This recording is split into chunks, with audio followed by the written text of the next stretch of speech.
আজকের এই বিক্ষোভ সমাবেশে যুক্তরাষ্ট্রের 50টা স্টেটের অনেক স্টেটেরই বেশ নেতাকর্মী আজকে শত শত নেতাকর্মী আজকে বিক্ষোভ সমাবেশে অংশগ্রহণ করে স্টেট ডিপার্টমেন্টের সামনে, এবং সেখানে বিভিন্ন ধরনের স্লোগান দেওয়া হয় জননেত্রীর পক্ষে, আওয়ামী লীগের পক্ষে, এবং বর্তমান সরকার যাতে তাড়াতাড়ি এরকম অন্তর্বর্তীকালীন সরকারের মধ্য দিয়ে একটা পার্টিসিপেটিভ ইলেকশন, অংশগ্রহণমূলক ইলেকশন দিয়ে যেই 5ই আগস্টের আগে যে গণতন্ত্র ছিল, যে ডেমোক্রেটিক প্রসেসটা ছিল, সেই প্রসেসে যাওয়ার জন্য আমরা আবেদন রেখেছি সেক্রেটারি স্টেট মার্কো রুবিওর কাছে। এবং সেখানে আমরা আরো বলেছি যে বর্তমানে সরকার এবং বিগত সরকার দেশে হাজারো হাজারো আওয়ামী লীগের নেতাকর্মী, ছাত্রলীগ, যুবলীগ, স্বেচ্ছাসেবক লীগ, মহিলা আওয়ামী লীগ সবাইকে বিনা বিচারে আজকে তাদের কারাগারে বন্দী করে রেখেছে, তাদের কোনো জামিন দিচ্ছে না, এবং আইসিটি নামে একটা অবৈধ আইন করে জননেত্রী শেখ হাসিনা সহ কয়েকজনকে যে রায় দিয়েছে এই সমস্ত আমরা উল্লেখ করে অন্যায়ভাবে দিয়েছে, এটা কোনো হিউম্যান রাইটস এর ভেতর পড়ে না, সবকিছু উল্লেখ করে আমরা এই দাবিগুলো সেক্রেটারি অফ স্টেট মার্কো রুবিওর কাছে আমরা প্লেস করেছি এবং বলেছি তোমরা সারা পৃথিবীকে তুমি দেখাশোনা করো, এবং বর্তমানে সারা ওয়ার্ল্ড যেভাবে চলছে সেখানে তোমরা জানো what is happening in Bangladesh. এভাবে আমরা যে নিয়েছে তার সামনেও আমরা বক্তব্য রেখেছি, আমরা কথা বলেছি এবং লিখিতভাবে তো সাবমিট করেছি। এবং এটা সবাই আমার মনে হলো ওখানে যারা বিদেশিরা ছিল they all listen what is said, যে বাংলাদেশে যে একটা অস্বস্তিকর পরিবেশ সৃষ্টি হয়েছে গত 5ই আগস্টের পর, সেটা আমরা চেষ্টা করেছি এক্সপ্লেন করতে। এবং সর্বোপরি আমি যেটা বলবো, বাংলাদেশ জনগণের উদ্দেশ্যে যেটা বলবো, আপনাদের যে কষ্ট, যে দুঃখ কষ্টের ভিত্তিতে আপনারা দিনীতিবাদ করছেন, এটা অবশ্যই অচিরেই দূর হয়ে যাবে। আওয়ামী লীগ আবার ঘুরে দাঁড়াবে। আওয়ামী লীগ বাংলাদেশে আছে, আওয়ামী লীগ বাংলাদেশে থাকবে। আওয়ামী লীগের এক নাম বাংলাদেশ, বাংলাদেশের নাম শেখ মুজিব, বঙ্গবন্ধু শেখ মুজিবুর রহমান। বাংলাদেশ মানে মুক্তিযুদ্ধ, বাংলাদেশ মানে পতাকা, বাংলাদেশ মানে জাতীয় সঙ্গীত, বাংলাদেশ মানে আমাদের সংবিধান, এবং সর্বোপরি আমাদের সার্বভৌমত্ব। যে সার্বভৌমত্ব 30 লক্ষ শহীদ এবং 2 লক্ষ মামরের বিনিময়ে আমরা পেয়েছি, সেই সার্বভৌমত্বের উপর কোনো হুমকি, কারো কাছে বিক্রি, এটা আমরা কোনো বাজে আওয়ামী লীগ সে বরদাস্ত করবে না। এবং যে অবস্থা চলছে সেখান থেকে পরিত্রাণ পাওয়ার জন্য যে দায়িত্বটা, সেটা আওয়ামী লীগ এবং আওয়ামী লীগের যে অঙ্গ সংগঠনগুলো রয়েছে এবং আমাদের সাথে যা পলিটিক্যাল পার্টিগুলো, তারাই সে কাজ করবে।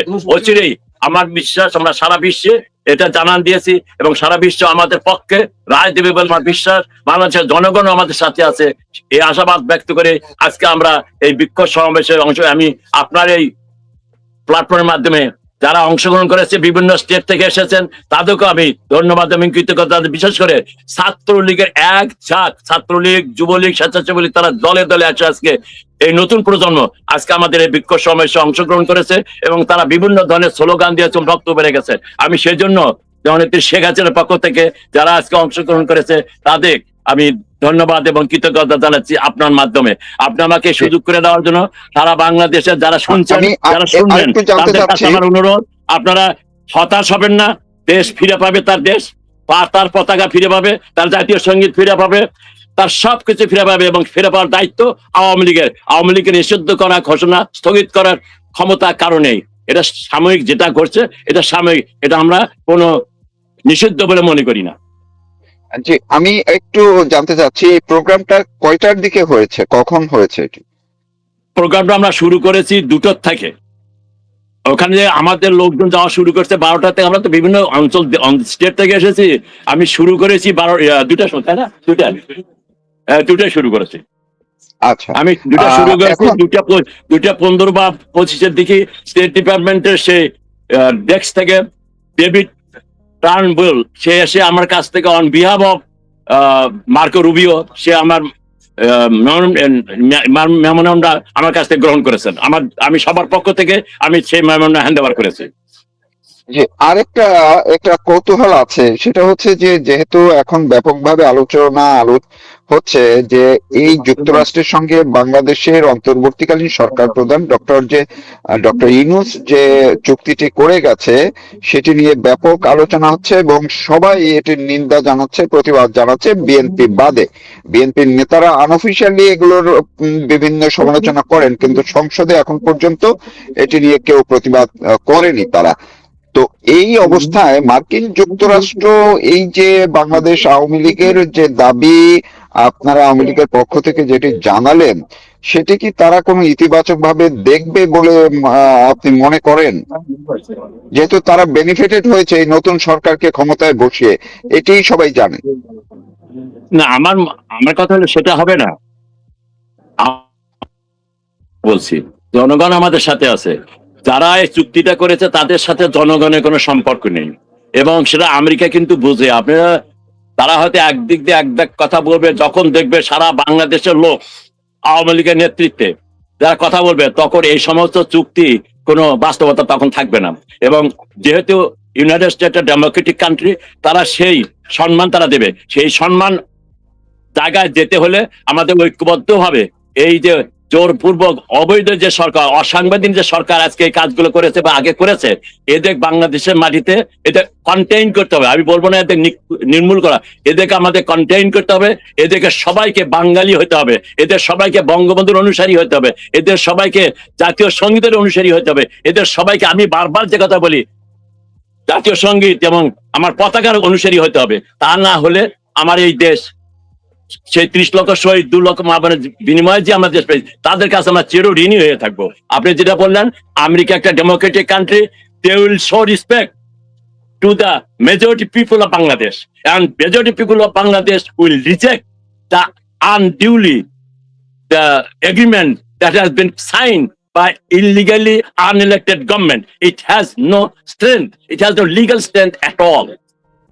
জি, অনেক ধন্যবাদ আপনাকে। দর্শক যারা এতক্ষণ আমাদের সঙ্গে ছিলেন, শুনছিলেন, আজকে কিছুক্ষণ আগেই যুক্তরাষ্ট্রের ওয়াশিংটনে স্টেট ডিপার্টমেন্টের সামনে যুক্তরাষ্ট্র আওয়ামী লীগের উদ্যোগে একটা প্রতিবাদ সমাবেশ হয়েছে, সভা হয়েছে, এবং সেখান থেকে স্মারকলিপি প্রদান করা হয়েছে যুক্তরাষ্ট্রের সরকারের কাছে। এই বিষয়গুলোই জানালেন যুক্তরাষ্ট্র আওয়ামী লীগের সভাপতি ডক্টর সিদ্দিকুর রহমান। যেখানে টেরোরিজম পার্টিকেল গুলো খুব অ্যাক্টিভ থাকে। এখন এই বিষয়টা নিয়ে আমাদেরকে একটু ক্রিটিক্যাল অ্যানালাইসিস করতে হয় সঙ্গত ফ্যাক্ট গুলোকে ফাইন্ড করার জন্য। যে কনসার্নটা সরকারের পক্ষ থেকে বিভিন্ন জায়গায়, বিশেষ করে ল অ্যান্ড অর্ডার এনফোর্স যারা আছে এই ফোর্সের সকলের কাছে পৌঁছানো হয়েছে যে আহ, আহ, আহ, যে টেরোরিজম অ্যাক্টিভিটিস আছে সেই অ্যাক্টিভিটিস গুলোকে এনহ্যান্স করা হতে পারে, বা সেই আশঙ্কাটাকে সামনে রেখে এই সরকারের একটা আগাম প্রস্তুতি সাপেক্ষে সরকার এটা গ্রহণ করেছে। আমি মনে করি যে যথার্থই সরকার গ্রহণ করেছে। তবে ব্যাপারটা হয়ে যায় কি, একটা স্ববিরোধী অবস্থান এই কারণে বলছি যে ওই যে আমাদের 5ই আগস্টের পরে ইউনূস প্রশাসন সকল টেররিস্টদেরকে জেলখানাগুলো থেকে বের করে দিল। এরপরে এসে আপনি জঙ্গিদেরকে বের করে দিবেন, জঙ্গিদেরকে, বাংলাদেশটাকে একটা ওপেন প্লেস, টেররিস্টদের একটা স্টেশন বানাবেন। সেই জায়গাটায় আবার নতুন করে জঙ্গি তাদেরকে নিয়ন্ত্রণ করা, এটা it's very difficult task for government. আমি মনে করি যে এটা একটা বড় চ্যালেঞ্জ। এখন এই থ্রেটটা কেন এবং এই থ্রেটটা আসলে কবে থেকে শুরু হয়েছে?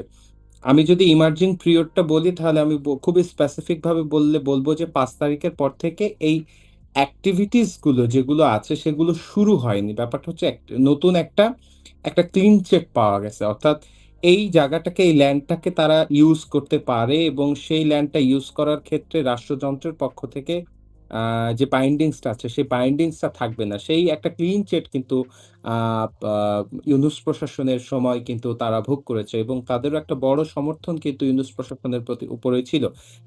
এটা আর বলার অবকাশ থাকে না। আ আ এই জায়গাটায় কয়েকটা বিষয় খুবই পৃথকভাবে আমাদেরকে ফাইন্ড করতে হচ্ছে। সেটা হচ্ছে যে আ নিরবিচ্ছিন্ন ছিনতাই, ডাকাতি, এই ব্যাপারগুলো আলাদা।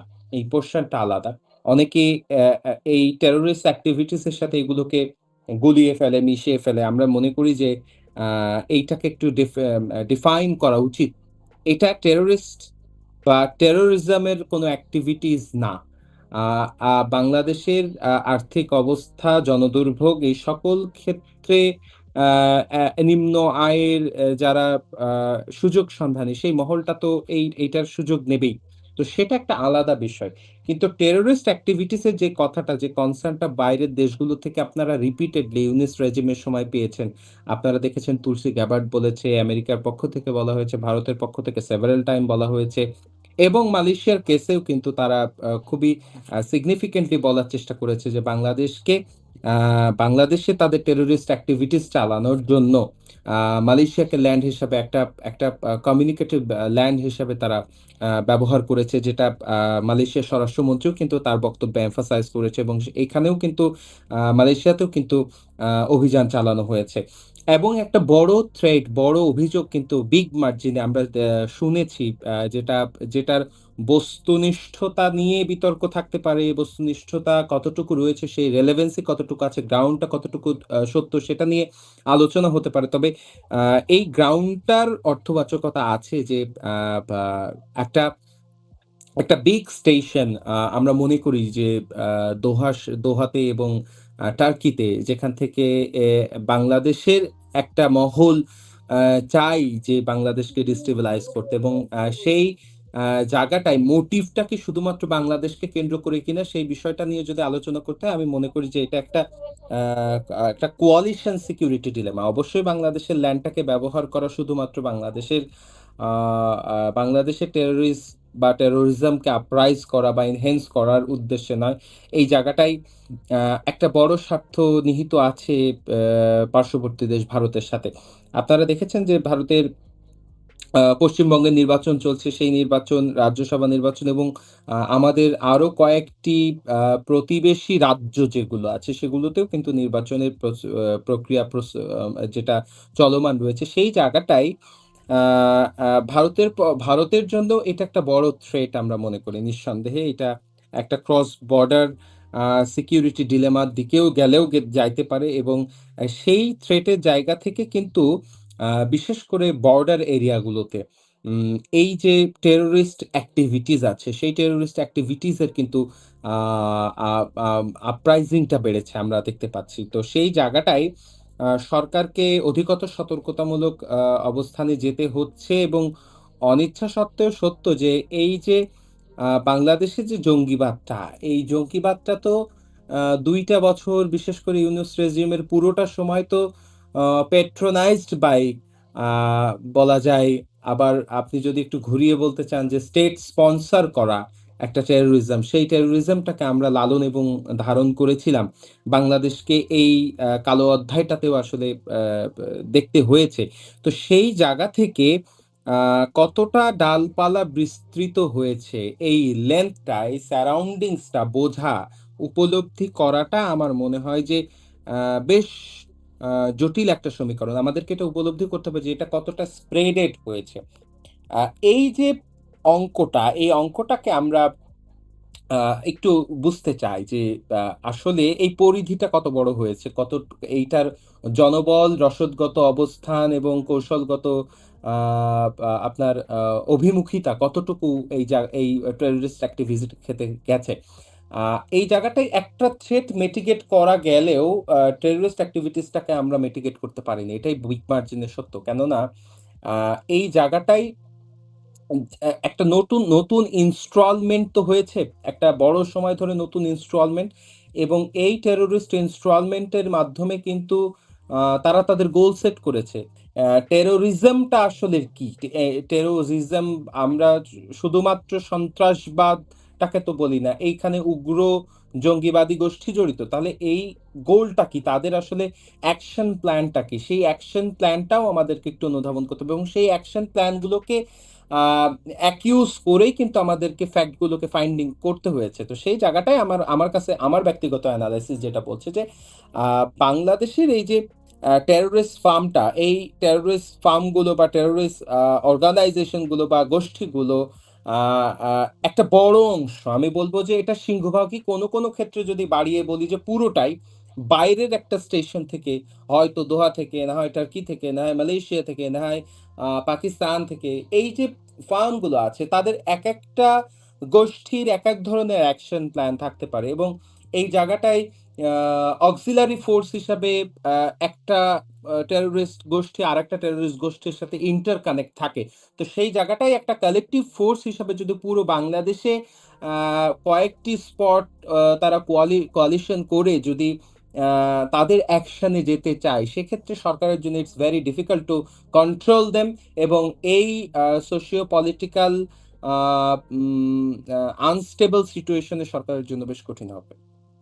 জি, ধন্যবাদ।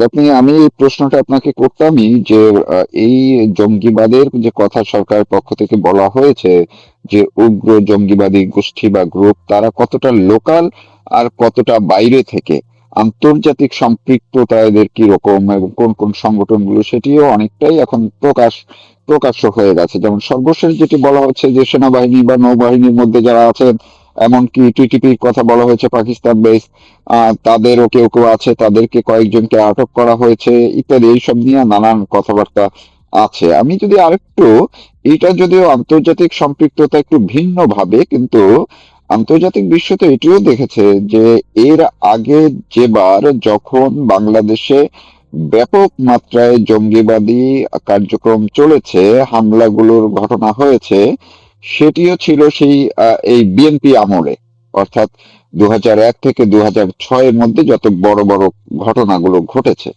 তো শুধু লোকাল মানুষজন না বা বাংলাদেশে যারা অবস্থান করছেন তারাই না, আন্তর্জাতিক পর্যায়ে থেকেও কি এই সূত্রটা তারা কোনোভাবে মিলানোর চেষ্টা করবে যে এই সরকারটি যখনই ক্ষমতায় আসে তখনই জঙ্গিবাদের একটা মানে উচ্চ আপরাইজিং হয়। সারিতে, হ্যাঁ, আপগ্রেড হতে থাকে।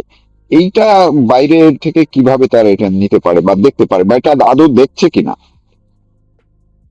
আপনি যথার্থই বলেছেন। দেখুন, কোনো কেস স্টাডি যখন করা হয়, বিশেষ করে ইন্টারন্যাশনাল গ্রাউন্ডে, তখন সবচেয়ে গুরুত্ব এমফাসাইজ যে জিনিসটাতে করা হয়েছে সেটা হচ্ছে যে হিস্ট্রিক্যাল ফুটপ্রিন্টটা আসলে কেমন। দুঃখজনক হলেও সত্য যে আমি ২ টি পার্টিকুলার কেস আপনার সামনে একটু হিস্ট্রিতে যেতে চাই। আমি যদি আ অস্ত্র চোরা কারবার বলি বা বিএনপির ২০০১ সাল থেকে ৬ সাল পর্যন্ত তাদের যে ভারতের বিচ্ছিন্নতাবাদী গোষ্ঠীদের সাথে অ্যাফিলিয়েশন, অস্ত্র উদ্ধার, সেই জায়গাটায় আ বাবরের বিতর্কিত অবস্থান, সেখানে তারেক রহমানের নাম জড়িয়ে যাওয়া, এফবিআই বাংলাদেশে এসে তারেক রহমানের বিরুদ্ধে একটা সাক্ষ্য দিয়ে যাওয়া, তারেক রহমানের আন্তর্জাতিক একটা প্রতিবন্ধকতা সৃষ্টি করা, আবার এই প্রতিবন্ধকতাটা সৃষ্টি হলো মাল্টিপল কান্ট্রি থেকে আ যে আ বিভিন্ন জঙ্গিবাদী গোষ্ঠীর সাথে উইথ ফান্ডিং অ্যালাইনমেন্ট অ্যাফিলিয়েশন থাকলেও থাকতে পারে। এই কথাগুলো বলা, আ এই কথাগুলো গ্রাউন্ড আছে অনেক ক্ষেত্রে, এই গ্রাউন্ড গুলো বেশ এস্টাবলিশ। এটাও যেমন সত্য, আ পাশাপাশি আরেকটি বড়, আমি বলব যে এক্সিস্টিং পলিটিক্যাল পার্টি বাংলাদেশে যারা এখন রাজনীতি করছে, জমিয়তে ইসলামী। তাদের বিরুদ্ধে এই ক্রাইমটা আরো বেশি জা- প্রখর। জা- জামা আরো, জামায়াতে ইসলামী, হ্যাঁ। হ্যাঁ, আরো বেশি প্রখর। এই যে গেম গুলো, দুটি বড় পলিটিক্যাল এক্সিস্টিং পার্টি, বিএনপি এবং জামাত, এই মুহূর্তে যারা কম্পিট করছে, মাঠে রাজনীতিতে আছে বা সব পার্লামেন্টারি পলিটিক্সে যারা এখন আছে, আহ, এবং আমরা বলছি যে অ্যাজ এ হোল পার্লামেন্ট আমরা গভর্নেন্সটাকে ক্রিটিসাইজ করলে তো অবশ্যই গভর্নমেন্টটা আসবে। তো সেই গভর্নমেন্টটা obviously including proposition and opposition party. So এই যে এক্সিস্টিং পলিটিক্যাল পার্টি মেজরিটি দুটির উপরেই কিন্তু এই ক্লেমটা বেশ প্রখর।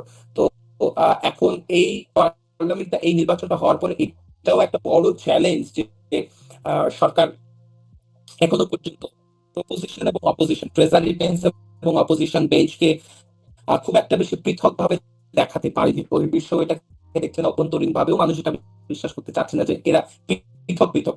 এখনো পর্যন্ত তারা বিশ্বাস করে এটা একটা রাজনৈতিক সমঝোতায় বন্দোবস্ত হয়ে একটা পার্লামেন্ট গঠন করা হয়েছে এবং বিএনপি এবং আহ, উম, জামাতের ভিতরে সেই মিউচুয়াল আন্ডারস্ট্যান্ডিংটা আছে। তো সেই জায়গাটায় we are considering this government is একটা কোয়ালিশন গভর্নমেন্ট। তো সেই কোয়ালিশন গভর্নমেন্টটা তাদের জঙ্গি আপরাইজিং, মানে যেটাকে আমরা বলছি টেরোরিস্ট আপরাইজিং, টেরোরিজম আপরাইজিং, সেই জঙ্গিবাদের আপরাইজিংটাকে কন্ট্রোল করতে পারলো না। জঙ্গি যাদেরকে ছেড়ে দেওয়া হয়েছে তাদেরকে রেস্কিউ করতে পারলো না, আবার আইনের আয়তায় আনতে পারলো না। এখন যে থ্রেটটা দেখা গেছে সেই থ্রেটটা মিটিগেট করতে আকস্মিকভাবে এটা ভেবে নেওয়ার আসলে কোনো কারণ নেই। আমি এই কারণে বলছি, আপনি দেখেছেন যে এর আগের বছরে মালয়েশিয়াতে যে ঘটনাটা ঘটেছে, মালয়েশিয়ার স্বরাষ্ট্রমন্ত্রীও কিন্তু দায়িত্বহীন কণ্ঠে খুব ক্লিয়ারলি একটা মেসেজ দেওয়ার চেষ্টা করেছে যে ২৪ আন্দোলনটাতে কিভাবে মালয়েশিয়াকে ল্যান্ড হিসেবে ব্যবহার করে বাংলাদেশকে, ঢাকাকে ডিস্টেবিলাইজ করার পরিকল্পনা করা হয়েছে। এবং সেই জায়গাটাই অনেকগুলো জঙ্গি সংগঠনের সাথে তাদের অ্যাফিলিয়েশন থাকে, আইএসআই, জেএমবি থেকে শুরু করে অনেকের সাথে অ্যাফিলিয়েশন তারা পেয়েছে। এখানে অনেক গ্রেফতার হয়েছে এবং স্টিল মালয়েশিয়াতে বাঙালি কমিউনিটিদেরকে একটু আর চোখে দেখা হচ্ছে, গ্রেফতার বেড়েছে, ইমিগ্রেশনের রেট বেড়েছে, সেটা তো চলমান। এন্ড ইমপ্রেশনটার থেকে বড় ব্যাপার যেটা, যে এইটা তো আমি অস্বীকার করতে পারছি না এখন এই মুহূর্তে, যেটা আমরা মালয়েশিয়া গভর্নমেন্টের পক্ষ থেকে শুনলাম, মালয়েশিয়া স্বরাষ্ট্রমন্ত্রীর পক্ষ থেকে শুনলাম। তো সেটাকে আমরা ওভারলুক করতে পারি না যে জি এই ক্লেম আমি কিন্তু প্রকারেবল। আপনি দেখেন এই ক্লেমের কারণে কিন্তু দফায় দফায় ইউনূস প্রশাসনের অনেকে এসেছে, তারেক রহমান প্রশাসনের অনেকে এসেছে মালয়েশিয়ায়, কিন্তু এতবার আসার পরেও বাংলাদেশের শ্রমবাজার, বাংলাদেশ মালয়েশিয়ার শ্রমবাজার কদিনটা, সেই কদিনটা কিন্তু এখনো পর্যন্ত খুলতে সক্ষম হলো না। আপনি জানেন যে রিসেন্টলি আমাদের সেনাপ্রধানও কিন্তু এখানে আমি এই ভিজিট প্রশ্নটাই করছেন, আমি আপনাকে মালয়েশিয়া ভিজিট করে আপনার গেছেন। কাছ থেকে এই প্রশ্নটা একটু আমি নিজে আমি করছি, করতাম। আপনি এই প্রসঙ্গটি আনলেন, আপনাকে ধন্যবাদ। যে সেনাপ্রধান ঘুরে গেলেন মালয়েশিয়া, এবং যেহেতু মালয়েশিয়ার সরকার মাত্র কয়েক মাস আগেই বাংলাদেশের জঙ্গিবাদে, যেটি আপনার কথার মধ্যে আজকে পরিষ্কারভাবে উঠে এলো, যে তারা বুঝাতে চেয়েছেন এবং তাদের কাছে তথ্য প্রমাণ আছে যে বাংলাদেশে জঙ্গিবাদের এই যে আস্ফালন, এটিকে কার্যকর করা, এটিকে ব্যবহার করার জন্য মালয়েশিয়াকেও ব্যবহার করা হয়েছে।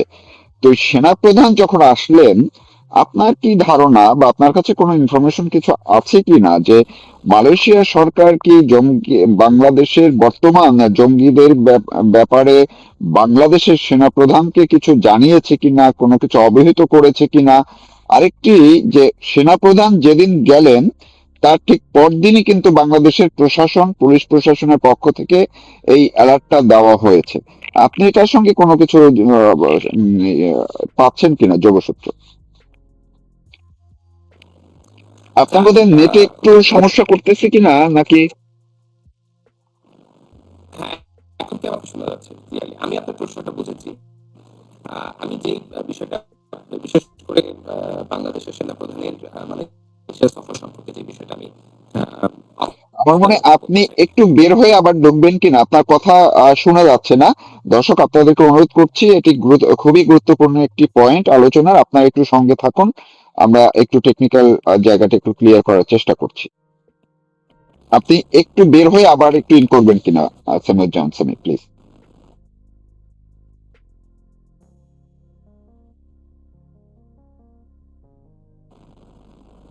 দর্শক একটু সঙ্গে থাকুন, এই বিশ্লেষণটুকু খুবই ইম্পর্টেন্ট, একটু যাতে আপনারা শুনতে পারেন ঠিক মতো, এই জন্যই আমি তাকে অনুরোধ জানিয়েছি তিনি বের হয়ে আবার এন করবেন। একটু অপেক্ষা করুন।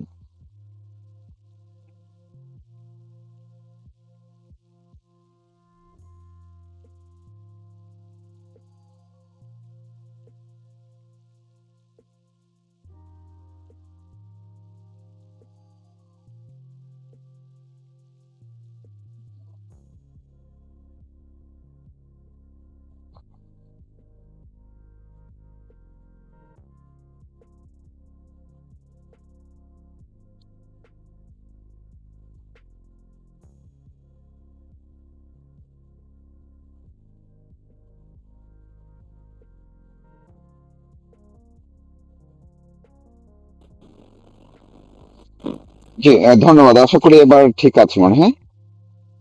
তো আমি যে বিষয়টা বলছিলাম যে বাংলাদেশের সেনাপ্রধানের মালয়েশিয়া সফর থেকে কেন্দ্র করে অনেকের আগ্রহ, অনেক কেন্দ্রবিন্দু তৈরি হয়েছে। আমি আপনার রিপোর্টে এই প্রসঙ্গটি খুব একটা বেশি বলতে চাই না। আমি যতটুকু যতটুকু এই বিষয়টাতে আমি অবগত হয়েছি সেটি হচ্ছে যে আহ, মালয়েশিয়া এবং বাংলাদেশের এই শ্রম বাজারটা বেশ সেন্সিটিভ, এবং মালয়েশিয়ার যে কনসার্নস গুলো আছে বাংলাদেশ প্রসঙ্গে, সেই কনসার্নস গুলোকে একটা মিউচুয়াল আন্ডারস্ট্যান্ডিং এর জায়গায় আনা, একটা রেসপেক্টের জায়গায় আনা। বিশেষ করে আমাদের সাথে মালয়েশিয়ার সাথে বাংলাদেশের মিলিটারি অ্যাফিলিয়েশন খুবই ভালো, দীর্ঘদিন ধরে ভালো ছিল। তো সেই জায়গাটাই মালয়েশিয়া অবশ্যই বিশেষ করে টেররিস্ট পার্টিকেল থেকে শুরু করে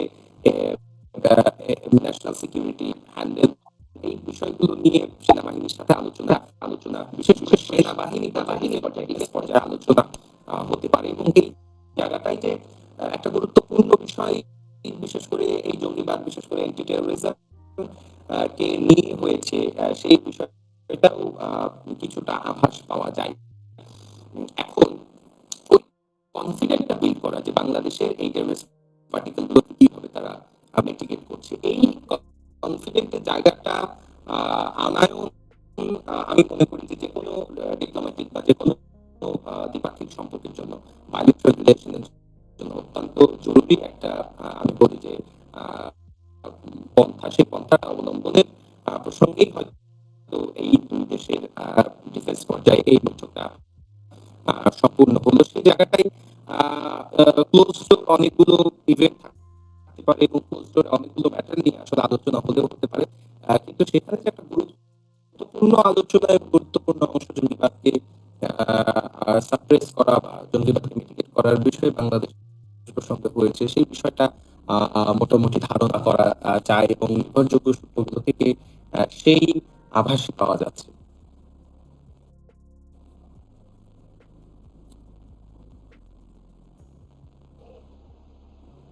আশা করি আমার উত্তরটি দর্শকরা বুঝতে পেরেছেন।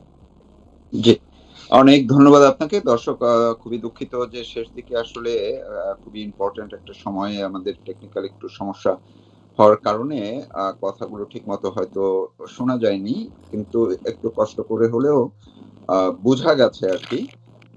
সামিউজ্জামান সামি, আমি আপনাকে অনেক ধন্যবাদ ও কৃতজ্ঞতা জানাচ্ছি আমাকে সময় দিয়েছেন। দর্শক, আপনারাও শুনলেন যে বাংলাদেশের জঙ্গিবাদের যে আস্ফালন এবং এই যে জঙ্গি হামলার একটা আশঙ্কা করা